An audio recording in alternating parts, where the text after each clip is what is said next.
Hello, nerds. Welcome back to a fresh take. I am your host, Dan Freeman, aka the Danny Fresh, on TikTok and the Twitters.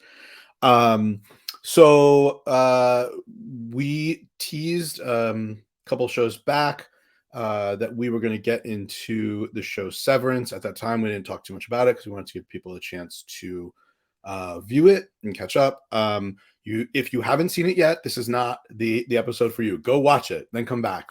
This is not going to be spoiler free, but we absolutely adore this show, and we're going to deep dive here. Real quick, a few things. First of all, this is I think will be going up first, or if not, shortly after. I just got done with a bout of COVIDs. So if you watched me on the last episode and I talked about how I was feeling a little under the weather, well, yeah, it got me. But I am back on my feet. The vaxes did their job. Everyone in my family's doing well. So thanks for folks who reached out to check in on me. All's well. A bunch of content coming out soon. Either immediately before this or right after this, I'm going to be dropping this Saturday, May 7th, 2022. If you're watching this after that, don't worry about it. I'm going to be doing my top 5 must-haves for Free Comic Book Day. So you want to check that out. If you like this content, if you're here checking this out, if you like Severance, pop culture, comics, etc., hit the like, hit the subscribe, follow out, leave comments. We get back to them, no doubt. But without further ado, I'm going to bring in our guest, Robert Kessler. Activate the overtime protocol. There you go. Listen, there's major things going on in politics right now. There's major things going on in pop culture right now. There's major things going on in sports right now. And we wanted to be ever timely and talk about a show that ended about a month ago. I mean, I don't know anything about that because you're talking to my innie right now. Right. That's right. Your innie doesn't know any of those things. My innie doesn't know any of those things. Right. So, hey, listen, we're going to get into this and it's going to be a love letter, but top line, Severance, AppleTv, season 1 wrapped. Season 2's we don't know when, but will be coming, and the plan is for many seasons there. And we're gonna be talking about the show in a lot of different ways. But let's just start with a big top line question, which is here we are, not quite halfway through a year yet. As of right now, is this your show of 2022? Yes, like undoubtedly, yes. Undoubtedly, I agree. Undoubtedly, yes. I mean, this is for my money, the best sort of ongoing series launch, I think, I don't know how long. I mean, the only thing that we could even compare to it would be Succession. I've seen, there have been some truly excellent, like, one-off miniseries type things in the past, 5 years. Nothing in the past 5-6 months compares at all to Severance on any level. It's head and shoulders above everything else that's aired this year so far. And we've had a lot of great shows come back this year, but nothing that blew me away like this show did. Yeah, no, I agree. The same concept. And honestly, even if we go back into the previous year, there are shows that were, we love Succession and I love season 3. And I'm not sure if even season 2 Succession was as successful on the whole for me as I thought season 1 of Severance was. Yeah. And if you know how much we love Succession, that is high praise. Had Severance aired last year, it would have been my number 1 show of last year. Oh, there you go. It would have been, I would have put it ahead of my top 3 shows last year were Hacks, Reservation Dogs, and Succession. Yeah. I would have put it ahead of all of them. Yeah, those were all excellent shows. But yeah, last year was a great year. Yeah, I agree. This was sort of another sort of level. I mean, I can't think of, if we're talking about like a season 1 of a show, because returning shows are different. You're sort of excited for them when they come back. A season 1 of a show, like, I don't even know. Really, nothing is coming to mind. I mean, we're thinking back. It's an incredible start. It's an incredible start. I'd have to think a little bit more about it in that both that question and the where would it rank last year. It might have been my number 1. I just would have to think that through. So, okay. So why should everyone be watching this show? It is top to bottom one of the it's one of the best produced things I've seen in a while. The only thing I'd even be able to compare it to is Better Call Saul. But Mm, to quick, Better Call Saul sometimes thematically feels stuck in 2008. The mhm. show is excellent and excellent on every level of the production, but thematically, it's still in the same sort of space that Breaking Bad was. Better Call Saul is a prequel to a show that was set in 2008 and was very much of the moment in sort of this like Great Recession financial crisis sort of mode.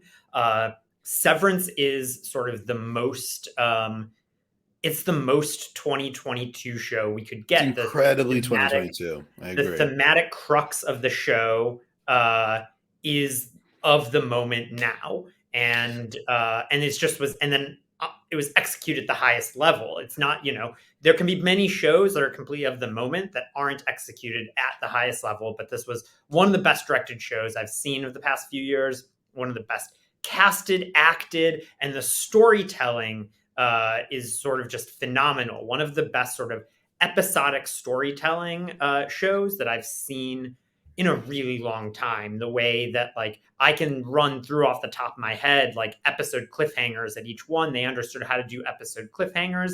They understood how to parcel out information. They gave us, by the time the season ended, they gave us enough information where I didn't feel like where I felt like many of the key questions of the first season were answered, but then it opened up all these new questions to lead us off into future seasons, Right. and Well, really so just excellent. I think, we're gonna, I think, break those chunks apart. Yeah. But sort of the marrying of, I don't have one department of the show Hmm. that I don't give an A+ to. Yep. From casting to performance to directing Hmm. to cinematography to props to Hmm. production design to sound to the soundscape, the music. I mean, Hmm. it really, it's being mixed with, yes, a very of the moment show, and also we'll see there is a sense of timelessness to it to some extent as well. I mean, I Hmm. think it is very 2022 and also could be occurring in many different years, Yeah. Hmm. and decidedly isn't sort of yeared within the Hmm. show itself. I think very purposefully.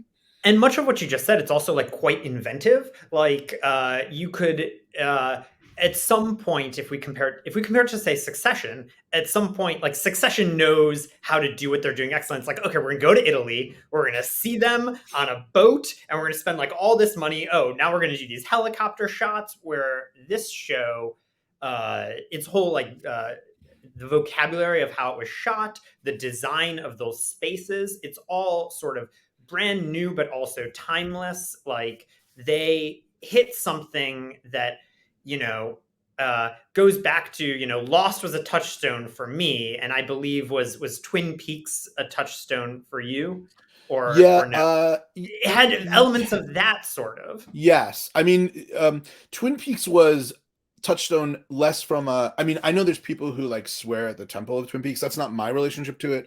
It's more Hmm. that watching Twin Peaks changed the entire scope for me of what Yes. television could be. Yes. So in Hmm. that way, it opened up. Hmm. So many shows I think get credited, and many people kind of use Sopranos as like Hmm.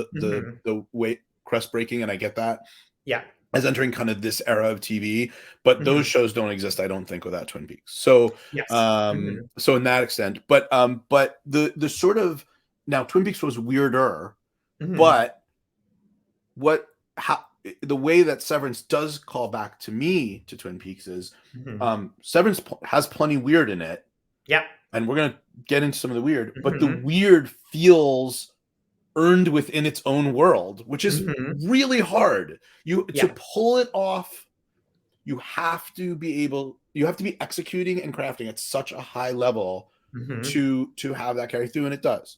So Hmm. with that, let's get into some of let's talk themes first. Sure. So one of the things that I think the show does so masterfully is it deftly moves between and overlaps multiple big concept themes, Hmm. and also you don't have to spend time thinking about those themes to appreciate the show.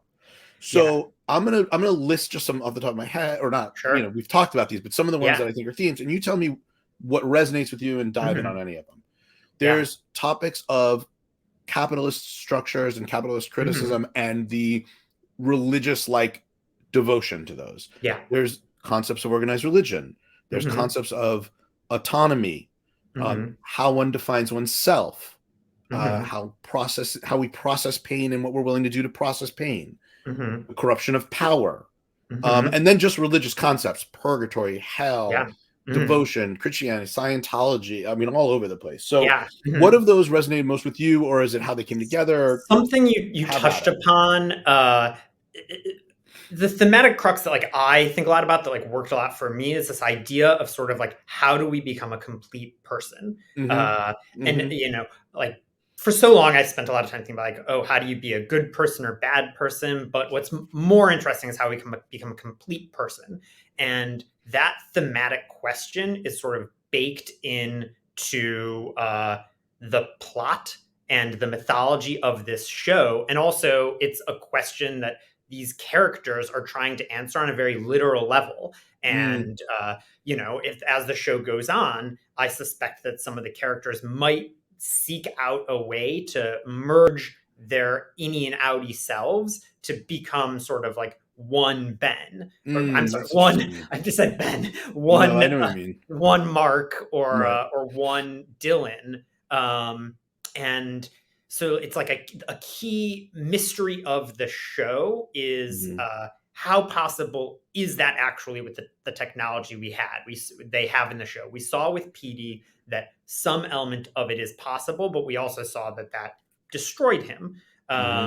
So, and the answer to the mythological question also being an answer to a character question and a story question is to me like why sort of the general conceit of the show is so strong and powerful. When I think back to a show like Lost, like the central mythological questions of that show often felt detached from the central thematic questions of the show. Or even when you think about a show like Watchmen, which was excellent, sometimes the thematic question, like towards the end of that season, the thematic questions sort of got away from the plot, basically. If the show started as a show about police brutality and sort of ended up in a place where it was more about sort of the power of Dr. Manhattan, the plot and the themes as that season went along felt less connected. Where here, that sort of theme will always deeply be connected to the show because like the central plot question, the central mythological question is like, can these two parts of the self combine? And it's sort of like, how can we as people live whole lives? And it goes to sort of the idea of work-life balance of, you know, for me personally, I'm a person that we're recording this from a hotel. I'm recording this from a hotel. I'm not at home. About half of my hits on your show have been in various hotels. I've recorded episodes in DC and Houston and San Francisco. And it's like, how do I combine the part of myself that lives at home in Los Angeles with the part of myself that's like on the road doing different things with different people? You know, and that's really compelling to me. Yeah, and you know what's interesting? I hadn't thought about this till this moment, actually, as we were talking about it, is there's a kind of bitter irony to this, but the characters, those that have been severed, not the other characters, but the characters that have been severed, there's a relationship to how content they are in their innie self with, and how, or sort of how sort of comfortable they are in that role and not questioning, and that they feel better about themselves, right? And the characters that are most extremely questioning it are in the most distress. And you can sort of mark, no pun intended, you can sort of mark time in the show as to how sort of content one is with their existence, and sort of, you know, do we you know, we want to reconcile that and become that fully realized person, but sometimes segmenting one's person, it feels good. It allows us to separate those ideas, and really that's a lot of at least we know for Mark for sure, and we assume others, that's one of the reasons that some characters do have the severance, because they want to sever out the pain. I remember one time in January of 2020, I was on the road full time, doing political events, and I was talking about sort of mental health with someone. I was like, my mental health strategy right now is just to work so much that that it takes care of itself, and I know that that's something that in the future I will have to deal with. But right now it's going to be working just fine, and that is what several of the characters on this show are. I mean, the characters that we have some insight who have been severed, and we have some insight on why they did it. Certainly Mark, we know a large part of the show is he undergoes the procedure to not have to grieve his wife.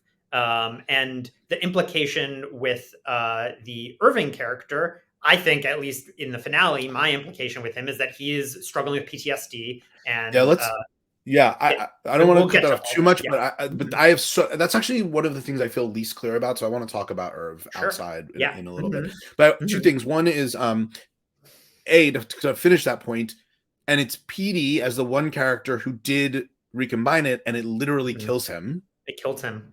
Right. So there's that theme. Yeah. The other is just from a, as my earpod falls out here, just from a self-promoting here. If you go back a few episodes ago, we did a whole episode that I really loved about the Stormlight Archive, and which is Brandon Sanderson's fantasy epic, and the role of mental health of the character, and because it really is a major theme, the sort of heroes are all struggling with mental health. And I had a friend on who's a guest who's also a therapist, and he said something to that extent, which is, I had made the point a little mistakenly that we know we can't just like ignore our problems. We can't separate out the pain of something, even if we try to forget it. Yeah. And he had actually said that, well, actually, sometimes you do have to, right? You're right. In long-term sort of a way, we can't, it's not a way to live your entire life. But sometimes disassociating out actually is, in the short term, the way you have to get through certain periods of your life and deal with it when you have more time, more space, more support system, whatever it is, to then process it. So I like the sort of ambiguity of this question within Severance, where it isn't absolute that like, oh, you must do this to find happiness, and that again with Irv, the awareness or Mark, as we become more aware that something is often uncomfortable, as we let those ideas actually come through, while we may be pursuing our truth, it can force you out of comfortable, happier places. And tied into all of that, especially with the Mark character, is this thing that the very reason why he underwent the severance procedure turned out to somehow be a lie that will certainly be explored in future seasons. And it's also interesting that that lie is embodied by basically his Innie's therapist. Right. Yes, that is a really, really good point. Well, let's talk about that. So let's talk about key plot points in the season that we found that are either twists or just framing devices or whatever that we found most. One thing we both flagged as major things for us, we're talking about, is the Dylan in the closet reveal. Yes. To me, that moment, I had this experience with the show. First couple episodes in, oh, this show's super cool. It's really well executed. It's got a quirky pace. I'm like, I'm in. I'm intrigued. I'm in. I'm really into it. Then a couple episodes were like, all right, they're moving pieces. It was still excellently crafted, and oh, there's like a deeper resonance of pain here, and there's actually deeper relationships, etc. And then we get to that moment where, and again, we're assuming everyone's seen the series here. So the moment where it's revealed that what's the name of the company? Lumen. That Lumen has the ability to flip on and off the severance thing outside of their building, and Dylan comes to in his closet, And I found it such a revelatory effect. And it's so hard, I think, in this day and age to still genuinely surprise your audience in like a cool and earned way. That was the moment where I was like, oh, this show can go to a whole higher level. Was that your experience with it?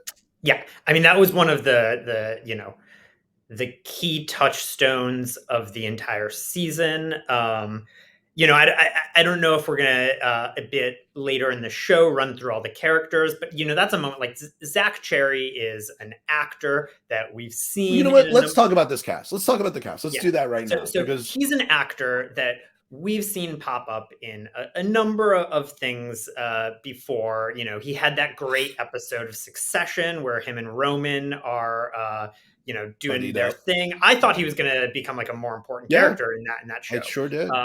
He's a comedian, and you sometimes think you don't expect usually like people who come from the world of comedy, and we should expect it because, quite frankly, usually when actors come out of the world of comedy and do take on dramatic material, we have so many examples of them being excellent doing this.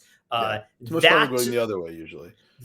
It's much harder to go the other way. Daniel Day-Lewis is never going to be funny. But he might cobble some funny shoes. I don't know. Yeah. That moment when he is in the closet, and then like each subsequent episode with him, it's just this like his performance is so revelatory, and he sort of nails it in such amazing way that elevates the show to like a completely higher level. Totally. And what's amazing is you get, well, first of all, my brain's all over the place now. Guys, I love the show, if you can't tell. They used so many actors in a broad range of fames, right? From somebody we don't know to people who we've known our entire lives, in ways that are unto themselves surprising. So our lead is we know him as the funny man, like the funny man, every guy. And then the actor, but then you're seeing, I mean, Turturro's a whole different thing because we've seen him do so many things, but like having, Christopher Walken in this tender, beautiful, quiet role is so surprising and wonderful. It's like the Walken role I never knew I needed in my life, but he's so wonderful in it. And I love these sort of the way they counter use these people. And then in that scene specifically, as a parent, this hit me really pretty like squarely in the jaw. But when he sees his son, and his innie sees his son and realizes that he has a son that he knows nothing about. That's when that's the change. And I would have to believe that's such a believable, within this unbelievable world, it's such a believable thing that knowing that would change everything. The second you had a child that you know nothing about would be so painful and would reframe. Because you could argue he's by far the most content as an innie when we start. He's crushing it. He's doing great. He loves the parties. He loves the food reward, all this kind of stuff. The second that happens, everything flips for him. So it's just such a powerful moment. Yeah, and then to take that character, like he then makes that choice to instead of saying, I need to get back out there right now, he makes the choice to give his friends, the only people in the world he's ever known, that same opportunity. And that's pretty incredible stuff. And just like so well. I mean, that whole stretch then from, where he attacks Milchick during the dance party, he's just like, I can do it. And not only, in the finale, when we see there's like the overtime contingency is activated, we see the other characters out in their own lives, and then it just like cuts to him stretched across. And that was like, that also just like in this directorial moment of just like ratcheting the tension up to like 1,000 with that shot when you see him stretched across. And I was like, oh, holy shit. They're on a ticking clock right now. Because I didn't realize that like that was what he needed to do. Well, and like if the show wasn't as good as it was, Mhm. you would have dropped out of the moment and been like, he's supposed to be this like really brilliant kind of guy who can figure out all these things and has this plan and has been doing all this thing. He probably could have figured a way to stretch, Mhm. have a thing with him or whatever. But Mhm. and that could totally pull you out. And Yep. instead, it pulls you deeper in. It feels even Mhm. tenser. That Yes. is so difficult. Mhm. Yeah. Um, yeah, no. What? Yeah, I no, Yeah. go yeah, No. what Well, I was just going to bring up another scene, unless you have something more with the no, closet go specifically. for it. Yeah, So yeah. well, then I was going to bring up the party, the dance Mhm. party, which Mhm. I Yeah. mean, when that frame shot, to me, that's the iconic shot of the whole season, is that Mhm. frame shot with Milchek like kind of dancing towards the camera. But that Mhm. was so. Have you ever seen anything so innocent feel so uh what's the word? I don't know, dangerous, so filled with fraught. They're dancing. Mhm. That's the actions Yeah. of that party are they're dancing, Mhm. and it is Well, so creepy. and it goes back to, like, every element of the production just, like, firing on all cylinders. The Hmm. casting, I had never seen that actor do anything Hmm. before, Me neither. ever. Tremel Tillman is his name. I'd be like, "Where did this guy come from?" He's And awesome. his ability, to, be simultaneously sweet and nefarious, to be someone to be afraid of, but also someone who, uh, uh I want him to help them. I think Mhm. he might. I could see a world in a future season where he does, or I could see a world in a future season where he executes them all. Right. I don't Both fucking seem very know. possible. I Yeah, know. he's playing it, everything simultaneously in this way that is incredible. And then when we get And to that scene where they fully use that designed set, mhm. to its maximum potential, and then the lighting, the sound design, the story, they had set up the idea, it's the setups and the payoffs. They had set up the idea of the dance party early in the season, Yep. and then they paid it off. They set up the idea of the waffle party, and of course it wasn't what we expected. Right. The waffle party scene's another incredible. First of all, this constant like I don't know why it even works, but this like little theme. It's such like it's like the corporate rewards. It's such a sharp Mhm. satire of the corporate rewards of like, Mhm.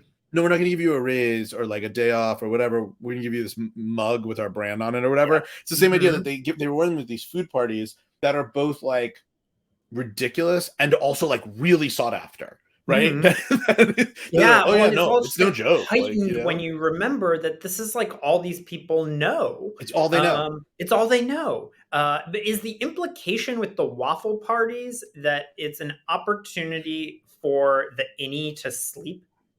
Okay, so listen, I this is we're going to talk about questions at the end. The thing I found most fascinating, but have the most questions about, is the waffle. I mean, the waffle Mhm. party. Okay, Like, are they so fucking down there? Like, right, like, do is they it are fuck? those the sexy satanic goat people dancing Mhm. was a real, even for a show that already twisted in a lot of ways, really Yeah. twisted in a way I was not seeing coming. And then he Mhm. eats the waffles. And the other thing is he selected the waffle party, but he's done it before. We found out that Mhm. he's actually experienced it before. So he knew Mhm. exactly what he was earning, Yeah. which is even creepier. And then Mhm. yeah, they get to go to that bed. Maybe he stays there overnight and that's part of the reward. Maybe He gets he to has to have sleep. sex. Maybe he gets to, maybe He the eats idea, dinner. I mean, like, he eats dinner. That's the right. only time that character gets to eat dinner. But his dinner's, oh, is it like fried chicken and waffles? Or is it just I I waffle? I can't remember. I don't But know, but then it's but then the usually instruction on the plate tells him to go to the bed now. So he's like this mhm, this reward. And then is it the idea that these innies don't actually know what sex is because they have no mhm, actual experience of it? So is this mhm, them being gifted some kind of sexual reward? Is it mhm. just the idea of the sort of like, it's dangerous and tempting, but nothing actually happens to him? Yeah. And then he sneaks out while it's happening. So they're clearly not actually paying attention to him. I Mhm, just was I that and we're getting way ahead. mhm, But the most amazing thing about the finale for me is mhm. they found, or I guess that was the episode before the finale, or was it the finale? The Can't waffle remember. party? Yeah, that was the episode before the That would have been finale, before, the yeah. penultimate. But Mhm, like that they found a way to end the season simultaneously somehow giving us a ton of answers and mhm, yet more mhm. questions. Yeah. and Mhm. that didn't feel cheated somehow. No. But yeah, so I don't know. So your take? What is your take of the waffle party? Um, I think that like my while I was watching it, I was like, "Whoa, this is weird." And then it like I think that that's an opportunity. The waffle party is an opportunity for the innies to go to sleep, Mm. and they And like never just get to go to experience sleep. what it is waking up as themselves. Yep. Mhm. Yeah, and Yeah. no, right. They don't ever get to dream. Yeah. That's Uh interesting. That's Yeah, really and I interesting. think that, like, that's why it's so sought after, Mm, because they don't get that ever. right, They don't get anything. right, It's, as you mentioned, the endless sort of purgatory, like, they right. are in hell. Yeah. Well, and that's are they in hell or are they in purgatory? Yeah. Well, I guess the finale or the season, uh, towards the end of the season implies that there is a lower level of lumen Right. where something is One of the big happening something's with happening where the his clones are wife. being made, Uh, maybe. yeah, that it's so great that they sort of teased all of that and uh, in this obscured way where the characters will now be seeking out that answer as well because Mark knows both sides of him will know that his wife is alive. And what does that mean? Hmm. Um, and where did she go? How did she survive? Yeah. If it's the same person. Yeah. And then how did they fake the death? And why did they fake the death? If that's what hmm happened, you just don't hmm know. Yeah. Yeah. Well, so there's a lot of like lingering questions. Before we Yeah. get, I want to continue rattling off a few scenes that really Yeah. Let's do it. Yeah. What define the else? show for me. So here's a hmm here's there's a subtle one and then a less subtle one, but the attempts of Ellie to leave. hmm Helly to leave. Yes. Obviously, there's the suicide attempt. Okay, Yes. that is a big dramatic Mhm. moment. But I was really struck by her first attempt to leave. The scene where she's constantly going through the door, Yes. right? Yeah. And at Beautiful. It was so well shot. so Looked well amazing. shot, and we revisit it multiple times. Mhm. And at first, they give it to us just as essentially us as the audience is experiencing what she's experiencing. We don't know what the Mhm. fuck's happening. It's complete Yeah. disorientation. All we know is she's not going to get through. Yeah. Then they give you another pass at it where they give you a little bit of an explanation of what the mechanic of it, Mhm. right? Yeah. Then they give you another pass of it. And I may be getting this order wrong, but another pass of it where we see Milchek's real understanding of it. Mhm. Then they give you another pass where she tries to break out of it. I don't know if that's after the suicide attempt or before, but she tries to break out of it, and we see why. She's trying desperately to get that note out. So Mhm. she realizes if I can see the note on the outside, my Audi will see the note. And Mhm. of course, we learn later on that wouldn't have fucking mattered at all. She would have seen the note and Mhm. not given a shit. Mhm. But that that reinforcing the sort of the purgatory of it or the hell of Yeah. it, whichever we're in, or Mhm. we may not literally be in any of it, but that concept Sure, but her was name is Helly. Helly, right? Yes. I can't believe I Mhm. didn't notice that till right now. Her name is Mhm. Helly. With such a masterful structure of, and the scene is literally, if you say it out loud, it's like she tries to exit through a door and can't. Yeah. Yeah, and I mean, I remember, like, in the pilot when I first saw that scene, I was like my initial reaction was like, there is something more supernatural. Like, how is she opening the door and it's only leading to the same place? Right. And then you come to understand it's like, oh, it's a matter of perspective. Right. That's just the innie's perspective. She's exiting and having a whole conversation and then going back in, which, is incredible. And like one of the lingering sort of character questions that we will sort of have moving forward is we get a good sense of why Helly's Audi has undergone the procedure as sort of a propaganda tool, as a marketing Right. ploy, as a tactic. But at some But point, the uh, actual why is not that clear. yes, and at some point, like, she almost died. Mm-hmm. So there's lots of questions about, like, how many people on the outside are aware of the suicide attempt. Her But Audi almost died and decides to go back in. well, so here's my question. Do you think the because that becomes a question, I think, until the end, which is why would she try to kill herself and then go back in? Is, I think, because the world knows the gala event. It's a narrative story within the company that the child, the Egan child, has made this thing, so she has to deliver on that, right? Even if all she was going to do is get through that event and then stop, we don't really know, but that would be because at the time you're like, why would, if you knew you were trying to kill yourself, why would you send yourself back in, right? And at the time I thought, well, maybe she just hates herself. You know what I mean? Like, but then in that case, maybe she'd let herself kill herself. Well, and it also lends itself to one of the broader questions that could be explored, and I suspect will be explored in future seasons. Like, we've gotten all these hints about like how the outside world feels about the severance procedure. We know that there are people out there who are adamantly opposed and are protesting it. We also know that there are political leaders that are not just for it, but the implication is that they are using it in their lives to do things. Although I have a lot of questions, I'm not a father, but I have a lot of questions about like a parent not wanting to remember the birth of their children. Is that sort of, so this is pure guess, and I was thinking about this exact thing. It's not so much the father who does. Is it the father who severed? I know the mother. The mom is. Yeah. So I think that the state senator's wife was severed when she gave birth. So this was my thought. It's a little underdeveloped, and actually I should ask Lori about this, my wife, about this, because I just thought of this now. She's also a big fan of the show. She might have a perspective here, but they always say like the pain of childbirth, like you sort of, you have to love the child so much you sort of forget the pain of childbirth to do it over again. That maybe it's it's sort of a taking that concept and pushing it further, right? Like here, maybe, they want a big family. He's this elected, a powerful official. They want this big presentation forward. Maybe she doesn't actually want to go through the process of carrying a child or having a child multiple times. Even carrying a child, has wonders to it, but is very difficult in a lot of different ways.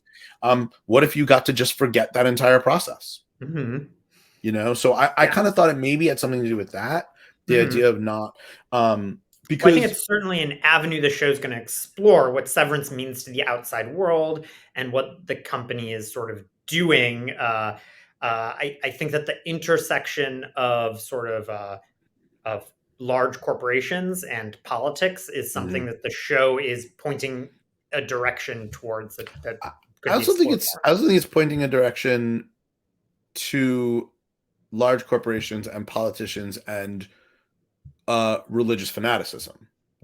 And its roles behind a lot of that, because the conversation Helly has with her father, where he's like, at some point I'll have my ceremony or whatever he refers to, and you'll have that seat, that there, you get this real like cult ass thing. And it was,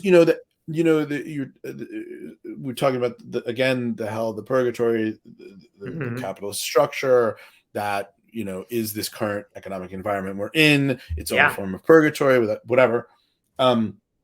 They're playing with that regularly, right? Like somebody goes off, descends, is reprogrammed. Somebody repeats scripture essentially to show that they are devoted to something. So they have halls of praise. They're rewarded with getting to walk in the footsteps. Miss Cobell has a shrine in her home. A shrine. Well, yeah.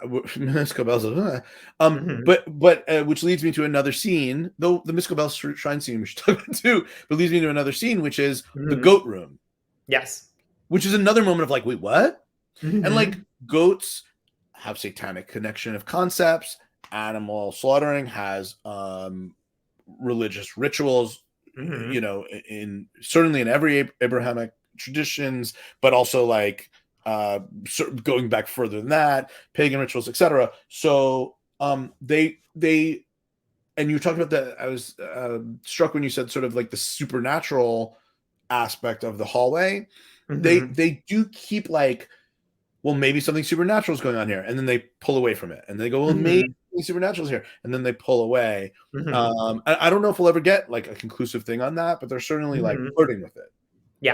I mean, they're flirting with everything, right? And that's what makes it so great. It's a show that is not simply about one thing. You could rally off a number of themes earlier, and I could be like, actually, here's something you only tangentially mentioned. Right. Uh, Yeah. and it's so much about who we are as a society now, and all of the complications that arise from our sort of modern world. Yeah.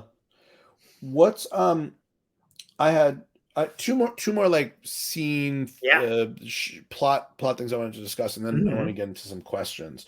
Yeah. But so another thing I thought was such an effective piece of this is the story of the warring departments Mhm. and Mhm. how each department knows a different story of the warring departments. Mhm. And we can do some riffing on why we think that is, or like what Mhm. that sets up, or Mhm. what what's the history of whatever. But Yeah. again, it does go back to a tool both for religious structural control, for economic structural control, whatever it is, Mhm. making sure that those at the bottom fight with each other for being the other instead Mhm. of working together and fighting up.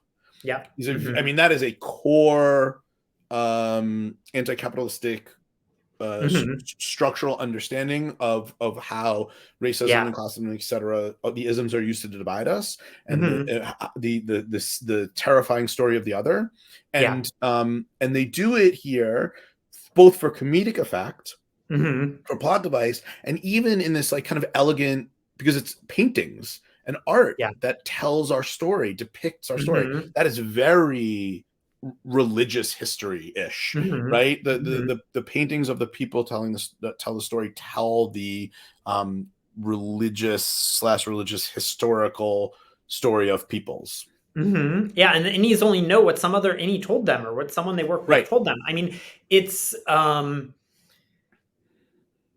it's what I kind of loved about the book, uh, uh, Rickon's book, Right. which, I think is supposed to be uh, ridiculous. I think that he Hmm. is intentionally designed as a ridiculous person who, if and everyone, I mean, the first scene that they're in, they're having a dinner without food for some sort of, new agey Yeah. reasons. But then the innies come across this book, and it is the New It's their Testament. Bible. It That's is right. Yeah. it is the Bible. It is taking all of Actually, these the New Testament assumptions. is a better specific note than just saying Mhm. it's the Bible, because they Yeah, have the Bible. they Now they have have they the New have their Testament. Old The Old Testament Testament. teachings, Now they have the New Testament. and somehow this ridiculous human being has become their Jesus, Mhm. uh, their Mhm. person that will lead them to salvation. And it Mhm. turns out that it is Mark's brother-in-law. Right. And it's so, we get to that moment where they meet at the end, and Rickon's like, I know you think I'm ridiculous, and Any Mark is like, It's like, you changed my no. life. You're Yeah. you're my God. I It's cannot such a believe good I'm meeting moment. you. Such a good moment. And we can all recognize that he's a ridiculous person, but also at the same point, if you know nothing, Right. uh, the most ridiculous person is God. Yes, but to counterpoint that, we Hmm. feel that way about Rickon as the audience, right? Hmm. But in the show, he also is like that godlike figure. He is a leader. He has like Hmm. a cult of people at his house that are all celebrating his Hmm. genius. So Well, I'd say it's unclear how many of those people view him as a genius, or more view him as Audi Mark might view him as, like, oh, I'm begrudgingly going to this thing that, but like, wait, my wait, friend. wait. We know he's a very wealthy, successful author. That's true. Yeah. So Hmm. I'm just saying, like, so there is a commentary there Yes. on Hmm. um again, it's this show working on 57 different levels. Hmm. Yeah, he's basically Marianne Williamson. He's yes, Hmm. he's Marion Hmm. Williamson. He is Yeah. simultaneously there's actually powerful truths in the message. Hmm. Also, it's ridiculous. Hmm. Also, it's devoutly followed. Also, it's ridiculed. Hmm. It's amazing, Hmm. and Hmm. and the it's all about what level of sort of cynicism versus optimism. You approach Yeah. things and you approach the world, which is actually is a really great. So the last thing I wanted to hit from sort of a plot point thing, which is Mhm. optimism versus cynicism, is the Irv story essentially. I just found myself so moved by the Mhm. walk into Totoro relationship. Yeah. I really found it as effective of a um romantic story, but that's not quite what I mean, of a just human connection, Mhm. as I've seen in anything ever, really. I Yeah. found it believable, tender, pained, constrained, inspiring. I was blown away. First of Well, it's all, yeah, go in the ahead. midst of all of this, it's like, what are the things that we're gonna fight for? Right. In the midst of this like opaque company where we don't even know what our jobs are or how they relate to each other, like they find one another, and it's not just them, but it's actually like all of our main characters Hmm. find each other and are willing to fight for each other. Dylan sacrifices his ability to meet his children again, Hmm. uh, and he has that picture of his friends while he's helping them. Hmm. Uh, Mark and Helly kiss right before they do it, and Bert and Irv, in the midst of everything pushing them down, find a little bit of joy in not in chaos, but And in disaster. and in the eyes of the corporation, Hmm. their sin is not their homosexuality. Their Yeah, sin is their attempts to make to be human. connection, to be human, to build community, to have connectivity. Yeah. Because to feel connected and to feel part of Hmm. something and to feel loved Yeah. is a threat to the machine. That's the Hmm. issue, right? Yeah. There's no guidance on the sexuality of it. Yeah. It's the guidance of you're not supposed to have relationships at They're all. just lemmings going to the widget factory, Yeah. and that is what Lumen wanted to build with the severance procedure. And I think that's something that the show will continue to explore. Is You can't make lemons going to the widget factory. They're still people, and Hmm. people uh, matter, and people have thoughts and feelings and concerns and inner lives. Even if the inner life becomes something else, Hmm. you can't just drill a hole in the brain and create lemmings and going to the and widget and if you factory. do, the black goo seeps into your Hmm. thoughts. You can't, Yes. it's not a sustainable experience. So Yeah. okay, so I think that brings me, unless there's a specific plot point you want to discuss, that brings me to Hmm. unanswered questions, which I think will Sure. also help us talk about a couple characters that I think we probably Yeah. haven't given Hmm. enough And runs. that'll we'll get to the other plot points. Yeah. Yeah. And then never ending plot points. Yeah, but um with the unanswered questions. yes, yes. Hmm. um so one of those which you just brought up, which or you brought up previously, sorry, I'm just looking at my notes real quick, Yeah. is the Miss Cobell, Mrs. Selvig, Hmm. just what's her deal? I mean, Yeah. we understand her deal in relationship to like the role Hmm. she's playing, but Hmm. I would accept everything from like she's in love with Mark, she's Hmm. Mark's mom, Hmm. she's um just been stalking him for years and like conditioned him into a program. Hmm. She But we don't know. We know we have these Yeah. religious iconography in her home, the sort of Hmm. shrine to the job. We know that she's made it her life, but then she was also let go in this very like Yeah. unceremonious way. But then even after being let go, rushes to fix everything at Hmm. the party. We know she's got enough training and experience to be a very successful wet nurse, or not wet nurse, Yeah. a what's Well, the wrong, a and lactation specialist. Like, I think this ties in really closely to what makes Mark special. What is his unique importance to Well, that's the Lumen. other question. That's another right. Because like how long was she living next door to him? How did he get into this? But also, you know, the core question is, this is a person who thought his wife died years earlier, and Right. it turns out that she did not. Or you brought up cloning, maybe something else is happening, but we're now led to believe that Mark's wife, unknown to him, is alive at Lumen. We know that And we're led to believe that Miss Selvig has a direct, is direct hand in that situation.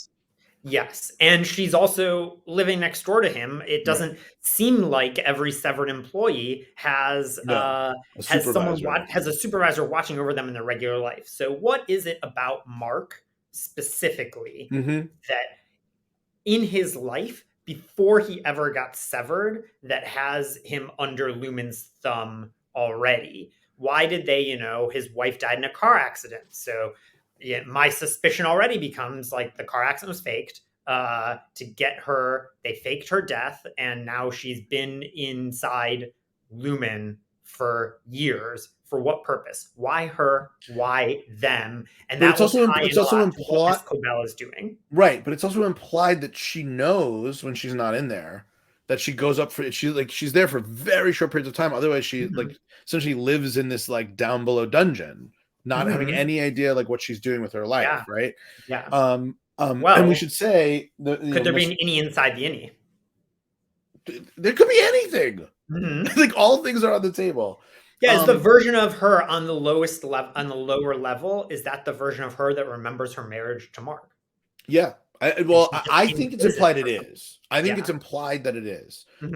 Because there are moments, it's very clear that, and I wanted to say this, like Patricia Arquette is like the Miss Cobell. She's great, and just another great performance. We just haven't said her name, and I felt like weird not even saying her name. You know,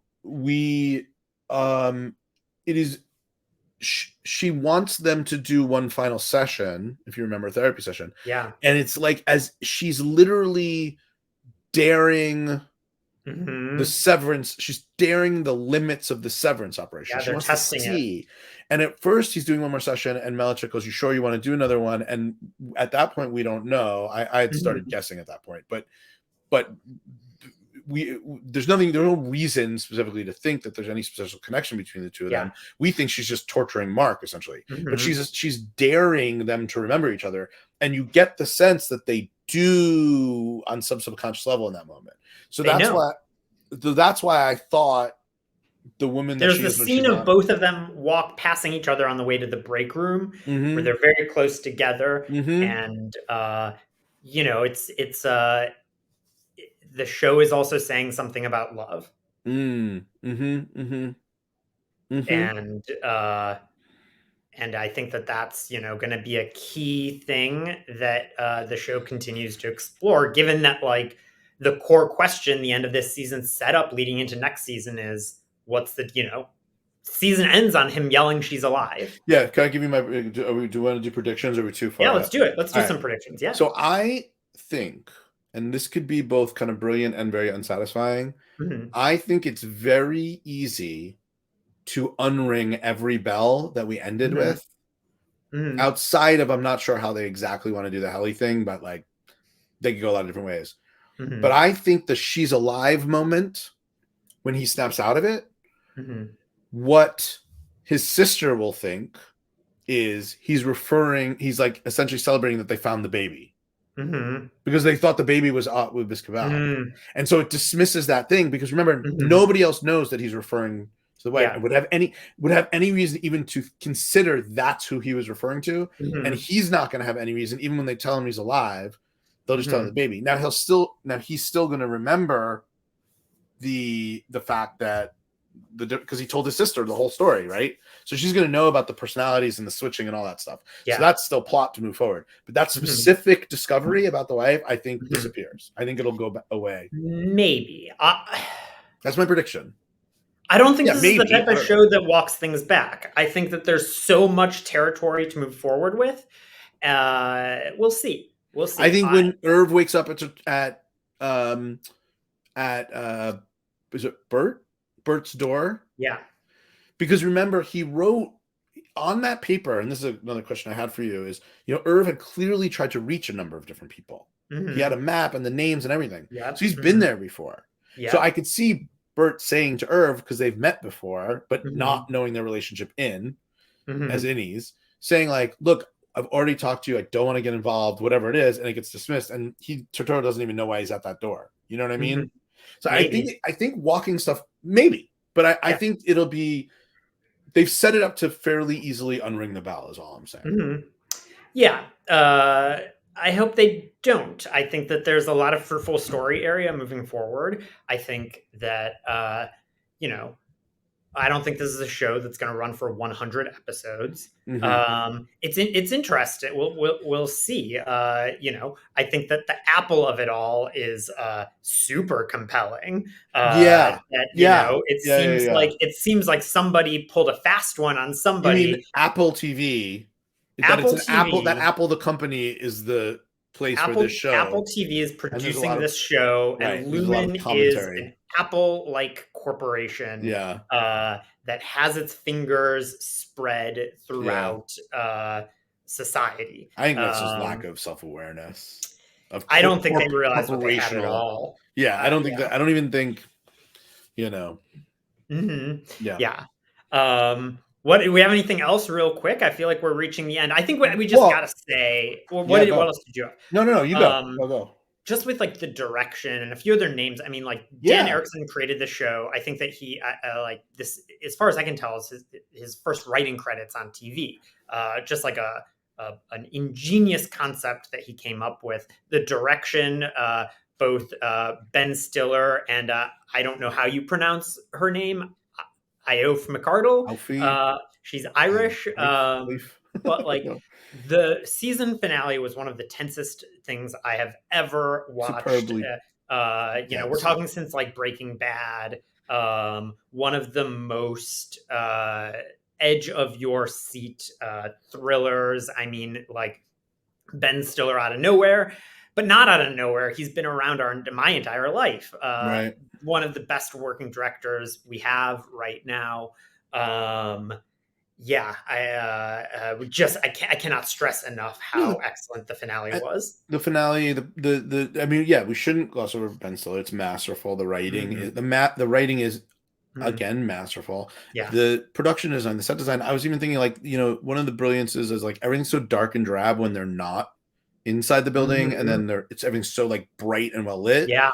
And also the hallways where you get lost in these hallways because they all look the same, and they need maps just to get around it. There's another metaphor they're playing with. When he first arrives at the office and the camera follows him moving through all the hallways, it's just like so well executed.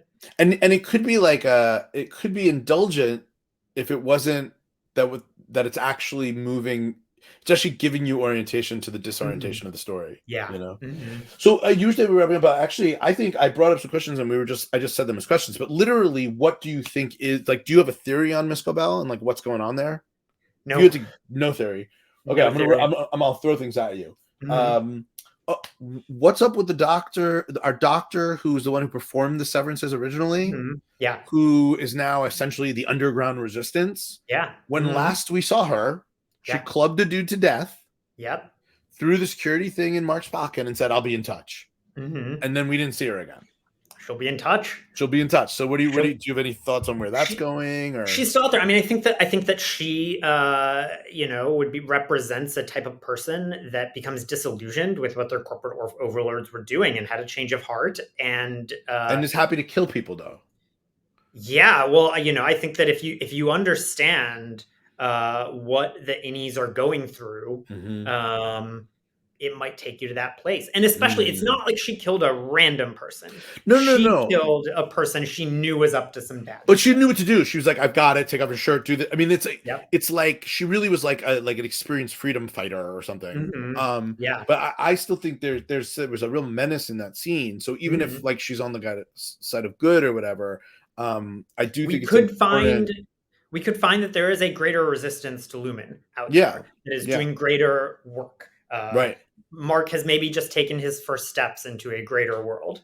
Yeah, it is possible. Well, that's what I mean. I think the ability for this show to expand, because initially we had talked about it moving on for other seasons, and I was struggling to see how that happens. And Mhm. now I feel like Can go in every there's direction. first of all, they just have my trust. It can Yeah. go in a million directions, and Mhm. it could expand in so many different ways. And that's actually one of my favorite, like any kind of like cultural consumption tricks is like if you give Mhm. me something and it looks like something, and then you pull the camera back and it's something else, and then that still Mhm. works, and then you pull the camera back and like everything Yeah. keeps widening.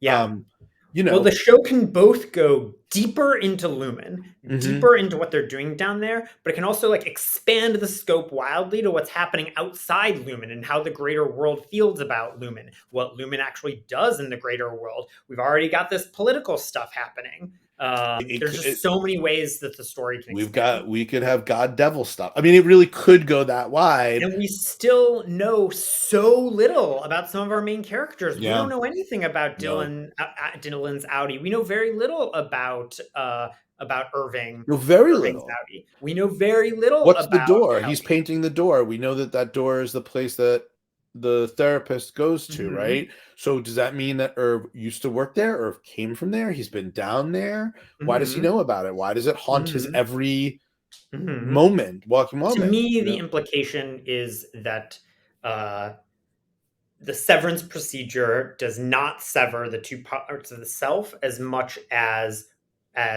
uh, they think it does. That like that it seeps in. Audi Audi Irving has these like subconscious memories of the break room that But that's not the break room he's painting. what is it? It's The it's the elevator? room, yeah, it's the room he Yeah. sends her down to or whatever. It's Yes. not the break room. So Yeah. why does he know about that room? We Hmm. don't know. We don't know. We don't know. But severance is not. I think that the severance procedure is not as foolproof as Lumen thinks that it Yeah, is, and on it some clearly level, feels they're now, testing right? it. They are. They definitely are testing it. They Hmm. definitely are testing it. Um, so I don't know. Do you think we're doing clones, or do we think we faked the death? I think they faked the death. Yeah, Uh, I think that like the world that this show has built is so similar to our reality, but for one thing, and that one thing is the severance procedure. And I think that the show is more than capable of just continuing along that path where it is our world, except they have severance. We don't need there to be any other excepts. Like it's our world, except they have severance and cloning. I think it is enough that it's mm, our world, except they have severance. yeah, Hmm. it's yeah. I can see it. I can Yeah. see it. I just it is such a testament to the show, and maybe this is a good way to wrap. It's such a testament to the quality of the show that it could justifiably go in so many different So many directions, directions. and they all feel earned, Hmm. and I would trust them to take me there. And I think Yeah. that's amazing. And I guess that brings up this question, which is, um, look, season 2 could be a disaster, right? It could fall Hmm. off a cliff's edge. We cannot feel Hmm. like it. Hmm. Um, but my question for you is, could this show be a Pantheon show? Like, does it have the Of makings course. of a Breaking Yes. Bad, a Sopranos? I think Hmm. it does. I think it It does. could get there. It Yeah. does. It absolutely like I mean like when every department is firing on full cylinders so much and there's writing and directing, everyone has complete command of what they're doing and that's what matters most and it is also relevant. Like this show has the opportunity. Better Call Saul is an excellent show, but this show has the opportunity to just be so much greater than a show like that everyone is executing in the highest level, but this show is executing at the highest level at exactly the right moment. So we're in hour 5. Yeah, We've talked plenty, and somehow didn't mention Adam Scott's performance he's great. and the performance of Hallie, who I'm going to blank on her name, but is like just Mhm. I'm in love with Britt her. Lauer. If She, she's not a I had never seen mega her. I star had never in the seen next few her years, before. She's excellent, and yeah, they just she should be an instant A-lister Hollywood actress. She mhm. is just doing an incredible Yep. performance. So Mhm. I Yeah, feel remiss if we didn't say those things. absolutely. All right. Well, thanks, Kessler. Thank you. This has been Yeah, fun. I love talking about the great. show. I'm sure we will continue. Yes, And we will. hopefully it's not too long until we get season 2. Yeah, we'll see. We'll see. I mean, hopefully, maybe they do the thing these days is to film like 2 seasons in a row. Maybe they'll do 2 and 3 and just take a short break, or Let's see who what knows. happens. All right. Take Hey, care. folks out there. We'll see you next time. Check out the channel. Lots of things coming down. Subscribe, like, all that good stuff. Bye.